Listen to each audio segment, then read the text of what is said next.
Hi everyone, I'm Tim and this is Quote Me on That, a show where we turn inspiration into conversation. In this show, I talk to inspired and inspiring people in order to hear their stories and thoughts and share the inspiration. We're doing interviews in French, English, and Spanish. My guest today, who I'm very glad and honored to welcome, is Nicole Peña Comas. Nicole Peña Comas is an acclaimed cellist and music teacher from the Dominican Republic, currently based in Vienna in Austria. She is one of three sisters, all three involved in classical music. She grew up and started her musical education in Santo Domingo before moving to Europe, where she studied at the University of Music and Performing Arts of Vienna. In the last 15 years or so, Ms. Peña Comas has performed in the Dominican Republic as well as all over Europe as part of various musical formations. Her experience as a soloist includes performances with the Orquesta Sinfónica Nacional of the Dominican Republic, the Concentus 21 Orchestra in Austria, and the Juan Pablo Duarte Orchestra of the Conservatorio Nacional de Música in Santo Domingo. She is the recipient of several awards, including in 2007, the first prize at the Europees Muziekfestival voor de Jeugd here in Belgium. So she currently plays the cello in the Vienna Ensemble and in the band Spirituosi, which includes also her two sisters. She is one half of the duo Selvaggio with Chilean pianist Hugo Llanos Campos, and we're going to talk about that duo in a minute because they just released their debut album, and that's very exciting. Nicole is also a teacher. She teaches cello, flute, and music theory. More generally, she's involved in the promotion of music and musical education for all and has participated in several projects in that regard. Aside from music, she has also studied translation at the University of Vienna and is the founder of a company called Events by Nikki. So, Nicole, thanks a lot for joining me today. Well, thank you for the invitation, Tim. It's an honor to be here. No problem. So let's dive right in and talk about the album. It came out on November 6th under the label ARS Producción, and it's your debut album. So the title is El Canto del Cisne Negro, the Song of the Black Swan. You have it there. Yes. Excellent, magnificent. It's a collection of works for cello and piano from Latin America. So please, what can you tell us about the album, about the works and about the collaboration? Well, in this occasion, we are both, as you mentioned, from Latin American. And since we live in Europe, we wanted to present especially a Latin American program. And for this time, we focus on two main sonatas from the Romantic period. And those are the main works of the CD from Manuel Ponce from Mexico and the sonata from Constantino Gaito from Argentina. Then we were almost getting to the limits of the CD, of the time limits, because then it's too much, over 70 minutes, 65 minutes. And then we decided, well, let's add some smaller pieces, but that also suits to these works that were in this period, but more modern. So we chose, for example, we have the excitement that there are two living artists. There is the Mexican Jose Elizondo, a big friend of mine. And I play there the version of Otoño in Buenos Aires, the Autumn in Buenos Aires, but the version for solo cello. And from the Chilean Luis Salle, we play one piece called Se Juntan Dos Palomitas, and that's an homage to Violeta Parra, the big singer in Chile. And also we added a Cuban composition, from a Cuban composer, Joaquin Nin, and it's a Seguida Española or Spanish suite, which is composed of 4 movements as well. Right. So the album is the work of a duo. You're playing the cello, and then Hugo Llanos Campos is the pianist. How did the two of you meet? How did you start working together? Can you tell us a little bit about that? Yes, actually, I met him last year in Vienna. He was early last year. He was playing with my sister, the flutist, Evelyn. And I remember I heard him playing such a difficult program and so great. He has such a great technique and musicality. And I was impressed. And I thought maybe he would be interested in doing this project with me. So I asked him, and he said, yes, count with me. Yes. That's very nice. So then we started, because I think, and then, we started playing together, and it works so easily, so fast. And also, what is really important is the personal relationship, the chemistry of doing music. I mean, the personal chemistry. And then also that we understood each other from the first time. That was great. I mean, like, that never happened to me before with That's nobody nice. else. And yeah, it is great. You're going to keep working with him, I imagine, maybe. Yes, do other for concerts future and projects. Yeah. Excellent. So about you now, about your education. I know you grew up in the Dominican Republic. You're from a family of musicians.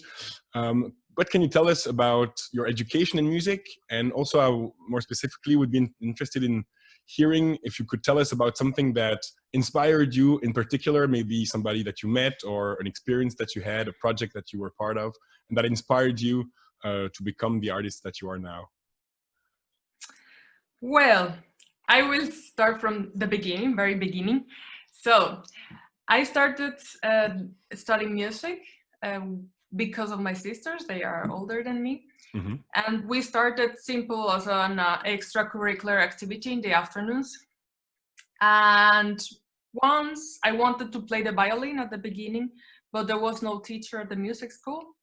So they asked me, but there is a teacher for the cello. This is an instrument really similar to the violin. So, okay, let's try it. I don't know what the cello is, but let's go. Let's do it. So yeah, since then I'm with the cello.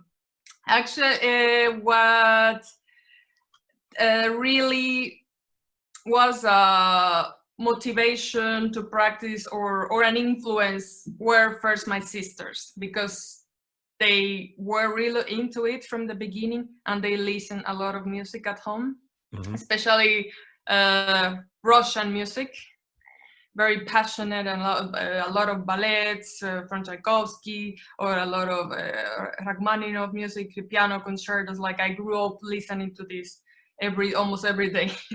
Right. Even though my parents are not musicians, we are the only ones. Okay. I just started with us. And then, of course, I wasn't, when I studied in the music school in Santo Domingo, then I entered the conservatory. But actually, when I started there, I wasn't really conscious of what I was really doing. I mean, I didn't really have this great level still. But then I said, anyways, let me try in Europe, because my sisters came first. They were already here. Right. And I said, yeah, let me try it. I will do the exam to see if I can enter the university and study. And I made it. And this is how the adventure studying here started, because I wasn't really sure if I wanted to study music or not. Right. Either. So, yes. So when is it? When was that? When did you arrive to Europe? That was 2006. Okay, and you've lived in Europe ever since. Ever since, exactly, in Vienna, especially. In Vienna. Yes, and that's when I started first the studies you mentioned, the translation and interpretation of languages, the University of Vienna, where I wasn't really sure of I'm doing just the music, so I started both at the same time to see which one will really work out. Right. So in the end, it was too much to do both at the same time, so I chose then the music. and yeah, I mean, so far it wasn't the wrong decision, so no, I'm happy I did. I think so. They say music is also a type of language, so it's related somehow. Yes, it is. About your experience of living abroad, I imagine you mentioned your sisters were there before you, but still, I imagine it must be a big change coming from Central America, coming to Europe, to Vienna. Also, the world of classical music is, I would imagine, very competitive, especially maybe in Vienna. What can you tell us about your experience of that? What were the obstacles or opportunities that you came across in that regard? Well, at the beginning, it was really a big shock because you had to learn the language. Here you have to, in order to enter the university, you have to do a German exam and pass it.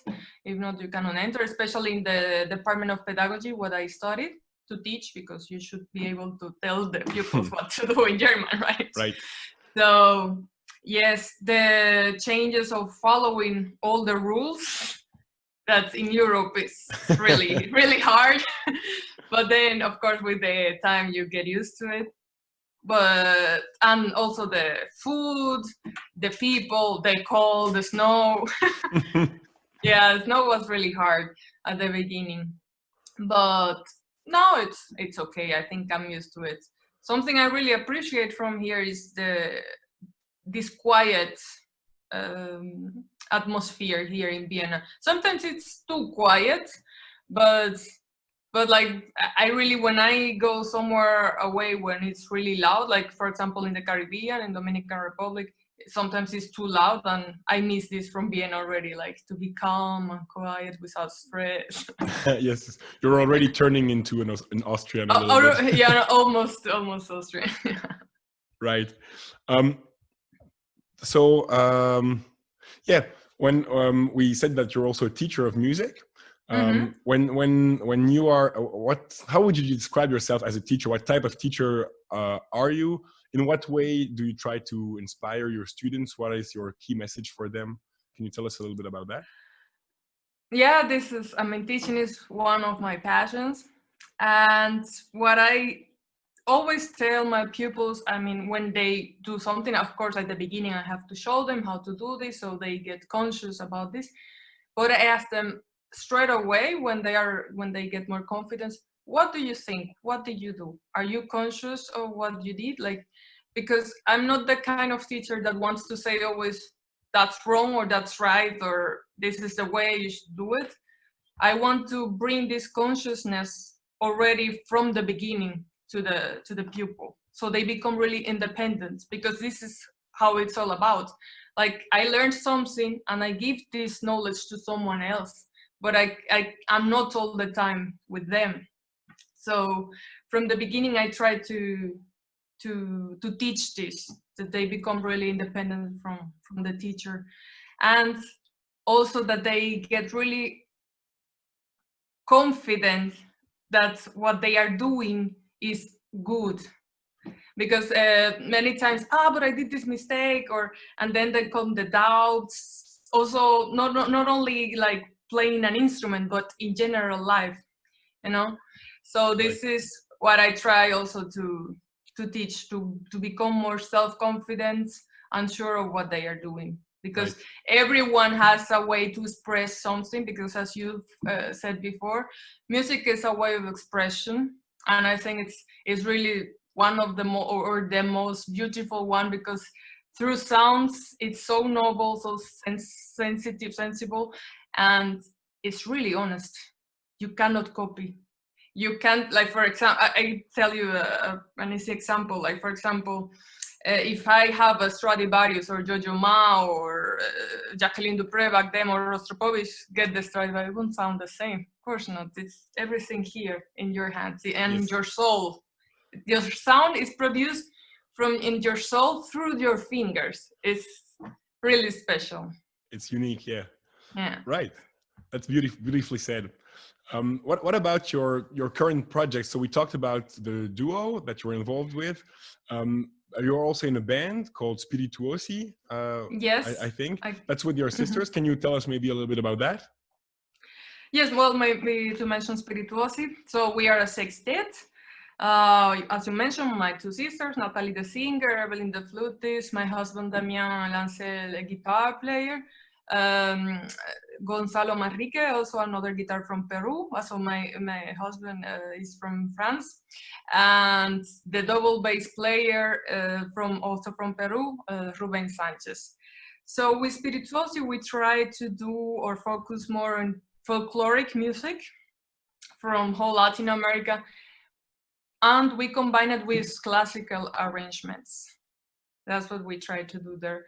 Or we try also classical music with Latin rhythms. Like we try, for example, one of the Caprice of Paganini, like with merengue rhythms or Latin rhythms, and that was really cool. It was Right. well received from the people. Yes. Yes, yes. What can you tell us about this combination of classical music, classical repertoire, and then the Latin American tradition? How do these combine, or what are they not too different to be combined, or what's your view on that? How do they encounter each other?